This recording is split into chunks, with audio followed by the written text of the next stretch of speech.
Hello everyone, and peace of Christ to all of you. Today we are going to teach you good manner. Good manner is very important, especially if you are going to convert to Islam or you are a Muslim. We don't accept. Let us make it clear. We don't accept anything except having holes in the narrative. This is the only thing is allowed. And as you see in this cloth here, the Prophet is very conservative man. He will not allow the women to show her face, but he designed a special dress with holes in the narrative. So Prophet Muhammad, who taught people how to be people of good manner, how much his manner was good. Now, we will not question how many rape he did, etc.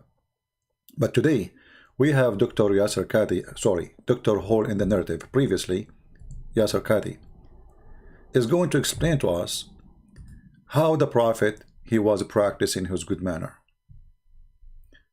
And I hope that this will be not a great example for men in real life. Go ahead, Hole in the Narrative. And this is an incident that the books of tafsir mention more than the books of seerah, because the Quran was revealed for this incident, and therefore the books of tafsir mention this story. And once again, so with Maria, there's all of these mini stories that are problematic from one perspective, and this is also one of them. And again, I reiterated, it better you hear it from me than from others. And also, this is in the Quran, so you can't really, like, this is a verse in the Quran. It is reported in Tabari that, and many other books of tafsir, that one day Hafsa went away and she was not going to be at home, and so the Prophet called Maria to the house of Hafsa, and it so happened that Hafsa returned earlier than she was supposed to, and she saw Maria leaving her house. So she became extremely enraged, and she became irritated with the Prophet ﷺ, and she said that, Ya Rasulullah, is that how much, how do I translate this, respect you have for me, or is that what you think of me in my house and on my day? And so the Prophet ﷺ continued to placate her and calm her down, and she basically was very emotional, and until eventually she made the Prophet ﷺ promise to never ever see Maria again. And the Prophet ﷺ said, I have made her haram for myself. Okay, khalas, I give up. Basically, Maria is haram for me. I will never see Maria. I swear to Allah, by Allah, I'm never going to see Maria again. And he told Hafsa, he made Hafsa basically keep this between the two of them, and he said, do not tell Aisha. And this shows what a story, what a prophet. And look, he did not tell us what happened. So the Prophet, he called Mary the Copt to come to his house. Okay, what happened inside the house? And then his wife, she came and she saw Mary the Copt leaving the house. Oh, are you sure this is the story? The story doesn't say that. She cut him in the bed. That's why she said to him, in my bed, in my house, you filthy coward, son of Muta.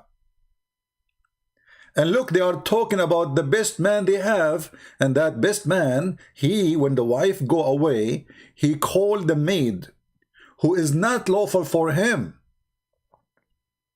You see, the Muslims, when they try to give you some information, they say to you in the Quran, it says, it is lawful for you to have sex with whatever you own in your hand.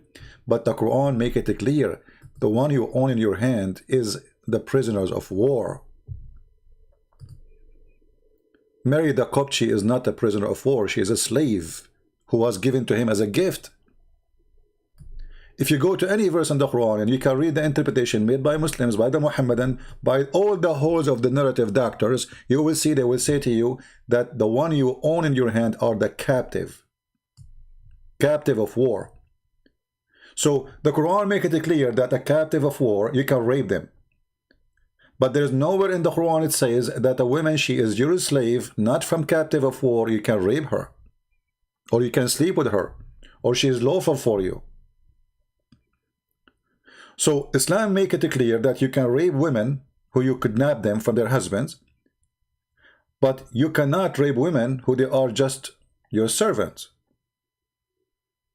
Mary the Copt is his servant. And just to show you how filthy this cult, there's a story about a woman.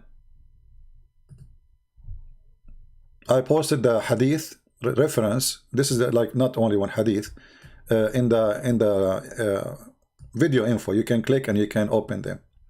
But this is the book of Al-Musannaf, page number 550. But this hadith exists in many places. It's not only one. They are giving you reference of many hadith.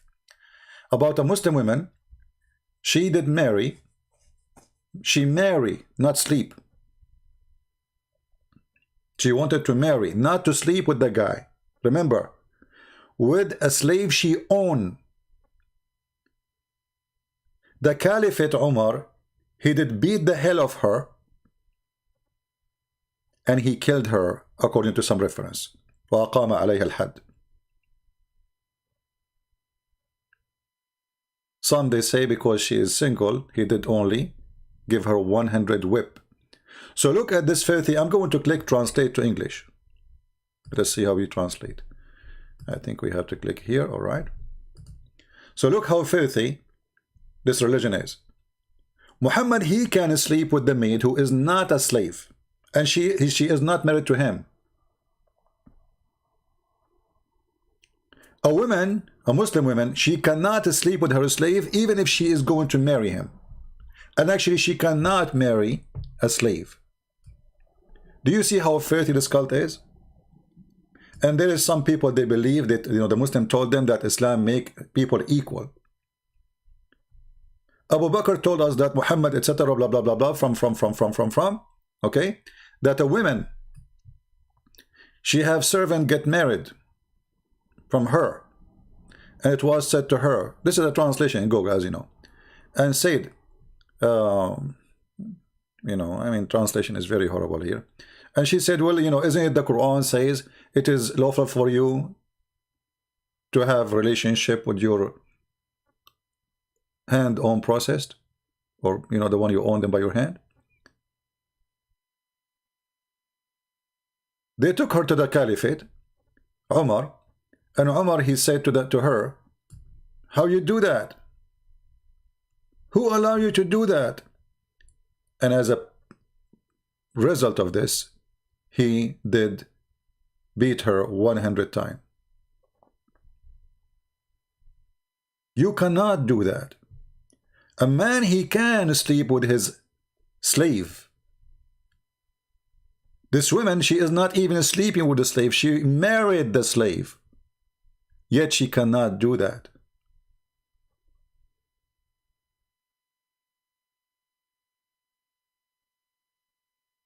Do you see the irony? Do you see how filthy this cult is? Why? Because she is a free woman and he's a black man. And this is an insult to the black man, to the white man, to see a white woman marrying a black man, and he is her slave.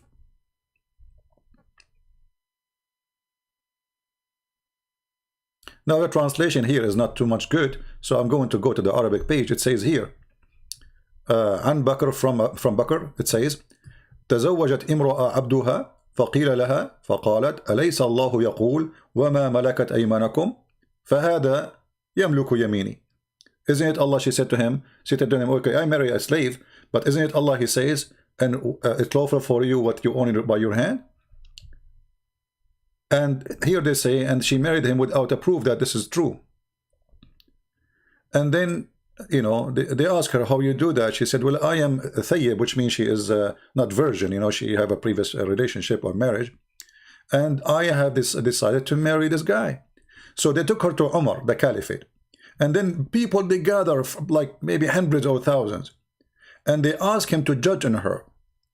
And then Umar, he said, by the book of Allah, I'm going to punish you 100 lash for each one of you. And then he said, أيما امرأة تزوجت عبدها أو تزوجت بغير ولي فهي بمنزلة الزانية. Any woman, she marry her slave, or she marry without permission of her father, she is a fornicator. Can you believe it? So Muhammad, he can sleep with his slaves, which is a cheating. The wife, she leave the house. Muhammad, he called the slave who is not owned by his hand. She is not considered. She is just a slave, not a captive. There's a slave who is a captive, and there's a slave who is bought by money. The Quran never said anywhere. I challenge all the Muslims to show me where in the Quran it says you can have sex with a slave you bought him by money, or by you bought her. Same time, not only it's not lawful for Muhammad to do that, this is a cheating. The man, he have many wives. Why he need more? Why he's after the servant? What a man he want?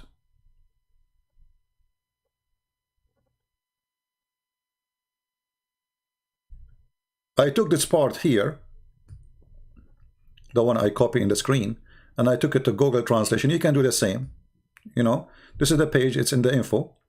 You can copy the same part, or you can, like, you know, in order to get better translation, just like copy part by part, so you can get better translation in Google. When it get long, it get lost. Omar, he said, whichever woman marries her slave or marries without guardian, she is an adulterer. This is Google Translation. How come if the Prophet, he sleep with the slave, he's not married, he's a good man? And how in the world people who believe in a Prophet, they believe he is the most decent person, they think there's nothing wrong in this man asking the servant to come to the house so he can sleep with her as soon as the wife, she left the house. And this is an incident that the books of tafsir mention more than the books of seerah, because the Quran was revealed for this incident, and therefore the books of tafsir mention this story. And once again, so with Maria, there's all of these mini stories that are problematic from one perspective, and this is also one of them. And again, I reiterated, it better you hear it from me than from others. And also, this is in the Quran, so you can't really, like, you notice here, you better hear it from me than from others, because this is bad. This is our Prophet. We have a fornicator who speak against fornication. We have a fornicator who said that he's a prophet, and he is the one who stoned people to death for fornication. So the fornicator who practiced fornication every day, he stoned you to death for fornication, but yet he practiced it as a lifestyle. Like, this is a verse in the Quran. It is reported in Tabari that, and many other books of tafsir, that one day Hafsa went away and she was not going to be at home, and so the Prophet called Maria to the house of Hafsa, and it so happened that Hafsa returned.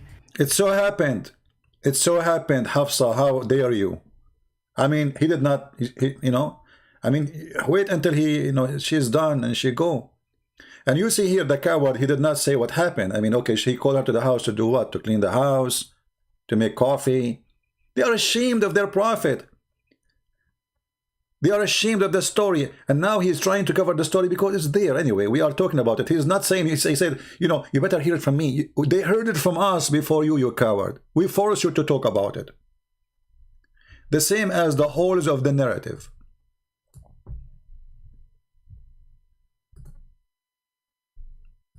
So this is a prophet of God who will go after you.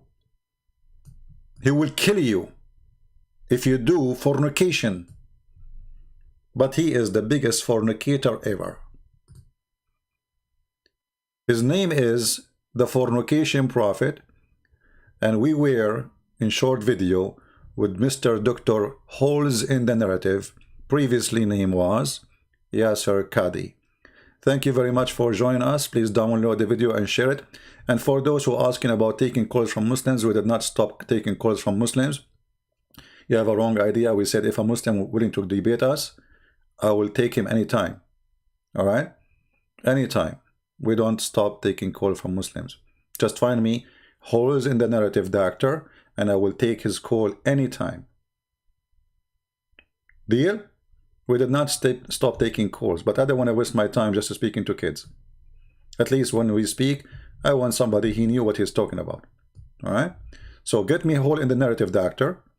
Any hole in the, that doesn't matter what his name, Yasir Qadhi, Susu, Fufu, I don't care. Just get me any hole in the narrative doctor, and I will be happy to take his call anytime. And now, if there is a hole in the narrative here exists, he would like to call me, I will open my Skype for you, specifically for your holes. As you see, we have too many holes in this dress. All right. So I want to say thank you. We want to keep this video short, as we promised the Indonesian, to make videos for them almost every day so they can translate and share. We cannot make it 5 minutes, as you see, but I think this is short, still good. Thank you very much for being here. We will try to go back again live on air, maybe today, if we can. It's very cold here, and my windows are covered by ice, so I can't even see through the windows. So thank you very much. I don't want to have holes in the narrative of my windows. It's cold already. And the Prophet is a decent man. He can have sex with his servant, but you cannot do that. And if the woman, she wanna do that, we are going to kill her, or we are going to whip her, because a woman, she cannot do that. This is not decent. It's decent for the man to do that, but it's not decent for the women to do that. Do you see the double standard of this filthy cult? Do you see how garbage this man is? May Allah bless your holes, and may Allah bless the narrative of the Prophet. For the blessing of Allah is holes of the narratives. See you, and take care. God bless.